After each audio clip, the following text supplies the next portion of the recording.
আসসালামু আলাইকুম এভরিওয়ান, আমার আনলক ইংলিশ উইথ নীরব চ্যানেলে আপনাদের স্বাগত জানাচ্ছি। তো শিক্ষার্থী ভাই বোনেরা, আজকে আমি সাফিক্স অ্যান্ড প্রিফিক্সের উপর অসাধারণ একটি ক্লাস নিব।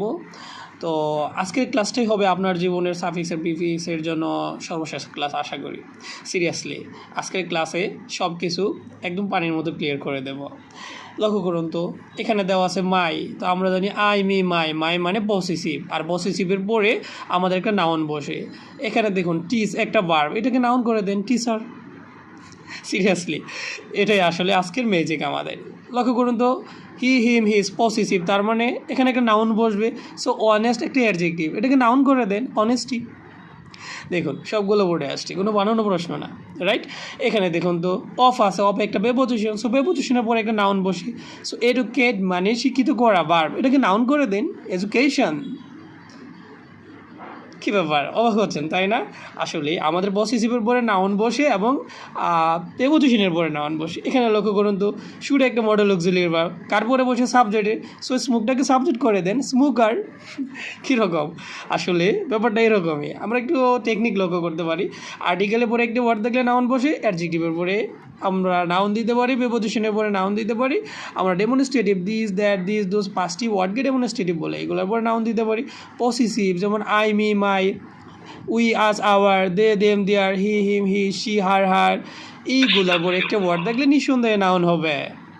তাছাড়া কোয়ান্টিফায়ার যে কোনো সংখ্যা, any many some no ever either neither is much more few little ইত্যাদি এর পরে একটা ওয়ার্ড থাকলে নিঃসন্দেহে নাউন হবে। দুটি ওয়ার্ড থাকলে ডান পাশেটা নাউন, বাম পাশেটা অ্যাডজেক্টিভ হবে। তিনটি ওয়ার্ড থাকলে ডান পাশেটা নাউন, মধ্যেটা অ্যাডজেক্টিভ এবং বাম পাশেটা অ্যাডভার্ব হবে। আর এইগুলা মনে রাখার জন্য একটা টেকনিকে যথেষ্ট। মনে রাখতে পারেন PAD, প্যাড। প্যাড মানে বিতে প্রিপোজিশন, পিতে পসেসিভ, এতে আর্টিকেল, ডিতে ডিটারমিনার। সো একদম ক্লিয়ার। তো আমরা কি পাইলাম, আসলে প্রিপোজিশন, অ্যাডজেক্টিভ, আর্টিকেল, ডিটারমিনার, এইগুলোর পরে একটা ওয়ার্ড দেখলে নাউন হবে। সো এখানে দেখুন পসেসিভ, এই কারণে অনেস্টি হয়েছে। এখানে অফ প্রিপোজিশন, এই কারণে নাউন এডুকেশন হয়েছে। এখানে আছে শুড মডেল অক্সিলিয়ারি ভার্ব, আর মডেল অক্সিলিয়ারি ভার্বের আগে সাবজেক্ট বসে, এই জন্য স্মোকের সাবজেক্ট করে দিলাম স্মোকার। সো এতটা ইজিতে আমরা সাফিক্স প্রেফিক্স শিখতে পারি। পুরো সেন্টেন্স পড়ার কোনো দরকার নেই। মাই কোথায় থেকে আসছে, আই মি মাই পসেসিভ, এই কারণে টিচার করে দিলাম, কারণ টিচ তো ভার্ব, পসেসিভের পরে ভার্ব বসে না। হিজ পসেসিভ, আর অনেস্ট মানে অ্যাডজেক্টিভ, সৎ, আমরা অনেস্ট লিখতে পারি না, আমরা নাউন লিখবো অনেস্টি।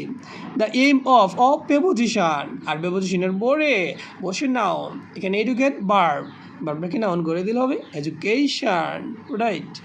তো এইখানে একজন, তো একজন কি, এখানে দেখুন শুড অক্সিলিয়ারি ভার্ব, আর অক্সিলিয়ারি ভার্বের আগে বসে সাবজেক্ট, আর সাবজেক্টটা হয় নাউন, এই কারণে স্মোকটা হয়ে যাবে স্মোকার। আশা করি ব্যাপারটা জলের মতোই ক্লিয়ার হয়ে গেল। হ্যাঁ, এইভাবে আমরা আরও কিছু উদাহরণ লক্ষ্য করব। এখানে আমরা রুল 2 নিয়ে একটু আলোচনা করব। তো আমরা জানি যে, লক্ষ্য করুন তো, সাবজেক্ট আছে, ভার্ব আছে, অবজেক্ট আছে। একটা সেন্টেন্সে কী লাগে, সেন্টেন্স কী লাগে বলুন তো আপনারা? সাবজেক্ট ভার্ব অবজেক্ট লাগে। সাবজেক্ট ভার্ব অবজেক্ট থাকার পরেও যদি গ্যাপ থাকে আপনারা অ্যাডভার্ব দিবেন। আমরা জানি যে সেন্টেন্সে সাবজেক্ট ভার্ব অবজেক্ট থাকে, ওই সেন্টেন্সে কোনো কিছু প্রয়োজন নাই, আর যেখানে কিছু প্রয়োজন নাই সেখানে আমরা অ্যাডভার্ব বসাবো। এখানে লক্ষ্য করুন, প্রথমে গ্যাপ দিয়ে সাবজেক্ট ভার্ব অবজেক্ট দিল। তো সাবজেক্ট ভার্ব অবজেক্ট দিতে তো একটা সেন্টেন্সে পূর্ণতা চলে আসে বাইরা। সো পূর্ণতা চলে আসলে আমরা কি করব, আমরা কি অ্যাডভার্ব দেব। তো আসলে শিক্ষার্থী ভাই বোনেরা, আমাদের সাফিক্স প্রিফিক্সটা একদমই ইজি, কারণ পুরো একটা সেন্টেন্স থাকলে আমরা শুধুই অ্যাডভার্ব ইউজ করব। তার মানে আমরা জানি সাবজেক্টের ভার্ব, সাবজেক্ট পরে কী বসে বলুন তো, ভার্ব বসে, তারপরে গ্যাপ দিলে অ্যাডভার্ব দিব। তার মানে যেই জায়গায় কোনো কিছু বসে না, এই জায়গায় অ্যাডভার্ব বসে। দেখুন তো, we should use electricity, we subject, should auxiliary verb, use main verb, electricity object. তো এই সেন্টেন্সে কিছু দরকার আছে বলুন তো, কিছু দরকার আছে? রাইট, কোনো কিছু দরকার নাই। কোনো কিছু দরকার না থাকলে আমরা অ্যাডভার্ব লিখবো, অনেস্ট অ্যাডজেক্টিভ বাইরা। সো এটাকে অ্যাডভার্ব করে দিন। অনেস্টের অ্যাডভার্ব কী হবে, কী হবে বলুন তো? অনেস্টলি। আমরা জানি অ্যালয় দিলে অ্যাডভার্ব হয়। So we should use electricity honestly, আমাদের সৎভাবে বিদ্যুতের ব্যবহার করা উচিত। তার মানে আমরা কি বুঝলাম, যে সেন্টেন্সে সাবজেক্ট ভার্ব অবজেক্ট থাকবে, তারপরে গ্যাপ থাকলে যেই জায়গায় গ্যাপ থাকুক না কেন আমরা অ্যাডভার্ব লিখে দেবো। লক্ষ্য করুন তো, the driver subject, avoid verb, the accident object, এই সেন্টেন্স আর কিছুই লাগবে না। তারপরে তারা বলছে কিছু বসাও, তাহলে অ্যাডভার্ব বসাবো। আছে ব্রিলিয়ান্ট, আমরা কি লিখবো, এলওয়াই যোগ করবো, ব্রিলিয়ান্টলি। তার মানে সাবজেক্ট ভার্ব অবজেক্ট থাকার পরও গ্যাপ থাকলে আমরা অ্যাডভার্ব দিয়ে দিব। মজার না ব্যাপারটা? সিরিয়াসলি এতটা ইজি আমরা সাবজেক্ট প্রিফিক্স করতে পারি। আসলে আমরা এতদিন অনেক দাদার মধ্যে ছিলাম, যে কারণে আমরা শিখতে পারিনি, তাই না? আজকের ক্লাসে আশা করি যে আপনাদের সকল ডাউট ক্লিয়ার হয়ে যাবে। দেখুন তো, হি ইজ এ ব্রিলিয়ান্ট, তার মানে he subject is verb, A brilliant object, তার মানেও গ্যাপ দিয়ে রাখছে। সো এটাকে অ্যাডভার্ব করে দেন, এলওয়াই দেন। রিয়েলি আছে কি রিয়েল, আমরা লিখবো really he is a brilliant, সত্যি সে অনেক মেধাবী। সো ব্যাপারটা কীরকম হয়ে গেল বলুন তো, একটা সাবজেক্ট থাকা সত্ত্বেও, একটা ভার্ব অবজেক্ট থাকা সত্ত্বেও গ্যাপ দিলে আমরা অ্যাডভার্ব দিয়ে দেবো। দেখুন তো, they subject are price verb, তো সাবজেক্টের পরে তো ভার্বই হবে, তাছাড়া তার কিছুই হবে না, তাও ওরা বলছে কিছু লিখো। কী লিখবো আমরা, কী লিখবো বলো তো? হাই, হাই আছে, আমরা কি লিখবো, এলওয়াই দিব, হাইলি। তার মানে অ্যাডভার্ব কীভাবে করতে হয়, এলওয়াই দিয়ে করতে হয়, রাইট। তার মানে সাবজেক্টের পরে ভার্ব থাকা সত্ত্বেও গ্যাপ থাকলে আমরা এলওয়াই দিয়ে দিব, তার মানে হাইলি হয়ে গেল। ঠিক এতটা ইজিভাবে সাফিক্স প্রিফিক্স আমাদের এক্সামে আসে, কিন্তু আমরা কত বোকা আমরা এগুলা না জানার কারণে আমরা আন্দাজে একটা আনসার লিখে আসি। আজকের পর থেকে আর কোনো সমস্যা হবে না আশা করি। আমাদের 3 নম্বর নিয়মটা লক্ষ্য করুন। আমাদের 3 নম্বর নিয়মটাকে প্যারালিজম বলা হয় আমাদের হায়ার ইংলিশে। হ্যাঁ, আপনারা তো এগুলো উপর লেভেল গেলে পাবেন। কোনো সেন্টেন্সে কমা থাকলে, তারপর এন্ড থাকলে, কমার আগে এবং এন্ডের পরে যে পার্টস অফ স্পিচ আছে আমাদের সেম পার্টস অফ স্পিচ লিখতে হবে। লক্ষ্য করুন তো, এখানে কমার আগে হ্যাপিয়ার অ্যাডজেক্টিভ আছে, তারপরে কমার পরে গুড থেকে বেটার অ্যাডজেক্টিভ আছে, তার মানে আপনার এটাকে অ্যাডজেক্টিভ করতে হবে। তার মানে কমা থাকলে কমার আগে পরে সেম হয়, তার মানে হেলদি আছে, এটাকে আমরা কি করব, হেলদিয়ার করে দেব, রাইট।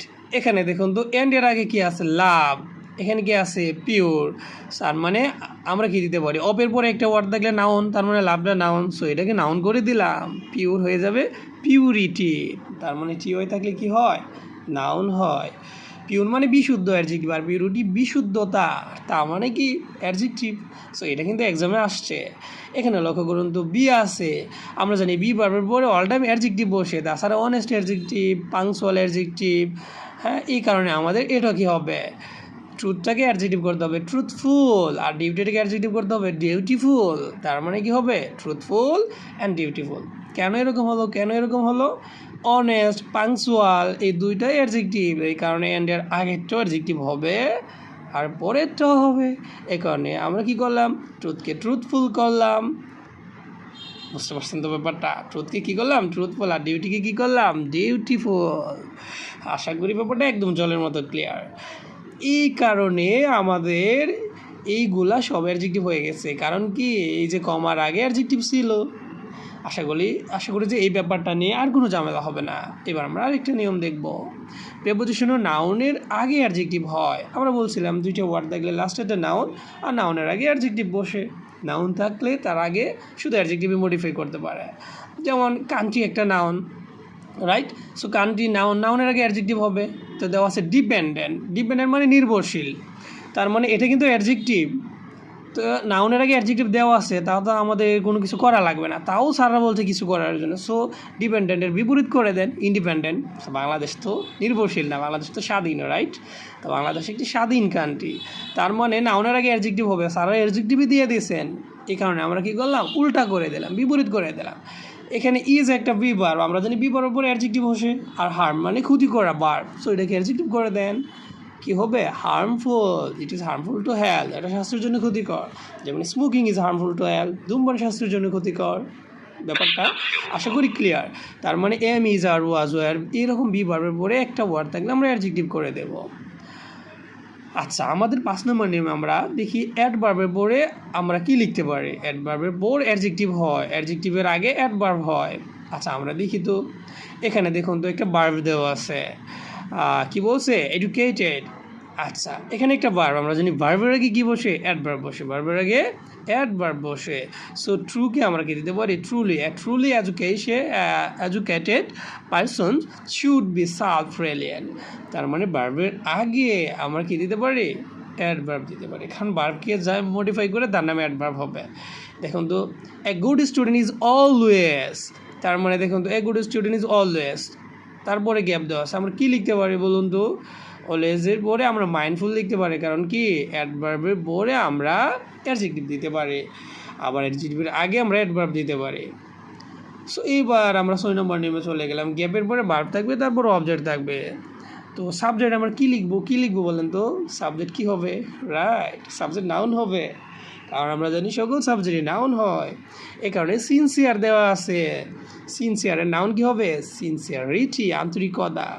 সিনসিয়ার তো অ্যাডজেক্টিভ ভাইরা, সো এটাকে নাউন করে দেন, সিনসিয়ারিটি। রাইট, এবার আমরা 7 নম্বর নিয়মটা, উল্টো অর্থ প্রকাশ করলে বিপরীত শব্দ হবে। যেখানে যা থাকার কথা তাই থাকলে, আমি আগেই বলেছিলাম, গ্যাপে অ্যাডজেক্টিভ আছে, তাও অ্যাডজেক্টিভ বসাতে হবে, বিপরীত করে দেন। ভার্ব বসাতে হবে, ভার্বই আছে, বিপরীত করে দেন। নাউন বসাতে হবে, নাউনই আছে, বিপরীত করে দেন। তার মানে আমার যা বসানোর কথা তা সারই বসায় দিলেন, এখানে আমি উল্টো করে দেব। এখানে দেখুন তো, ইলিটারেসি মানে একটা নাউন, আমরা জানি ভার্বের আগে নাউনই বসে, সো সারা নাউনই দিয়ে আছে, আমরা এটা কী করবো? বিপরীত করে দেবো। নিরক্ষরতার বিপরীত সাক্ষরতা, আমরা দিলাম লিটারেসি। আর যদি লিটারেসি থাকতো আমরা কী লিখতাম বলেন তো? ইলিটারেসি লিখতাম। রাইট, এই কারণে ইলিটারেসি থাকলে লিটারেসি থাকলে ইলিটারেসি। এখানে দেখুন তো, এন একটা আর্টিকেল, আমরা জানি আর্টিকেলের পরে দুইটা ওয়ার্ড থাকলে লাস্টে একটা নাউন, তার আগে একটা অ্যাডজেক্টিভ হয়, তার মানে কাঞ্চি নাউন, এটা অ্যাডজেক্টিভ হবে। সো ডিপেন্ডেন্ট একটা অ্যাডজেক্টিভ, না আমাদের তো অ্যাডজেক্টিভই লিখতে হবে, তাই না? তো ডিপেন্ডেন্টের বিপরীত কি? ইন্ডিপেন্ডেন্ট। ইন্ডিপেন্ডেন্টের বিপরীত কি? ডিপেন্ডেন্ট। এই তো ব্যাপারটা। তার মানে আমরা কী করলাম বলুন তো? আমাদের অ্যাডজেক্টিভ ছিল, আমরা অ্যাডজেক্টিভই লিখলাম, কিন্তু কী করলাম? বিপরীত করে দিলাম, মানে বিপরীত শব্দ বসায়া দিলাম। ডিপেন্ডেন্টের বিপরীত কি? ইন্ডিপেন্ডেন্ট। ঢাকা বোর্ড 20-এর প্রশ্ন এটা। সো আমাদের সাবজেক্ট প্রিফিক্সগুলো এতটাই সহজ যদি আমরা একটু বুঝতে পারি, কিন্তু আমরা কী করি বলেন তো? কী করি বুঝতে পারছি, ঠুটস্থ করি একদম, তাই না? আর এক্সামে একটু ঘুরাই দিলে আমাদের সব কিছুই শেষ। না, এটা তো করা যাবে না, মুখস্থ টুটস্থ না বুঝে করা যাবে না। So Bangladesh is an independent country, Bangladesh একটি স্বাধীন দেশ। কেন হলো? বুঝতে পারছেন ব্যাপারটা? ডিপেন্ডেন্ট, নির্ভরশীল। বাংলাদেশ নির্ভরশীল নয়, বাংলাদেশ স্বাধীন। পাকিস্তানের কাছ থেকে বাংলাদেশ কী করেছে? তার স্বাধীনতা নিয়েছে। সো চ্যানেলটা ভালো লাগলে অবশ্যই লাইক, কমেন্ট, সাবস্ক্রাইব করবেন। Thank you for watching.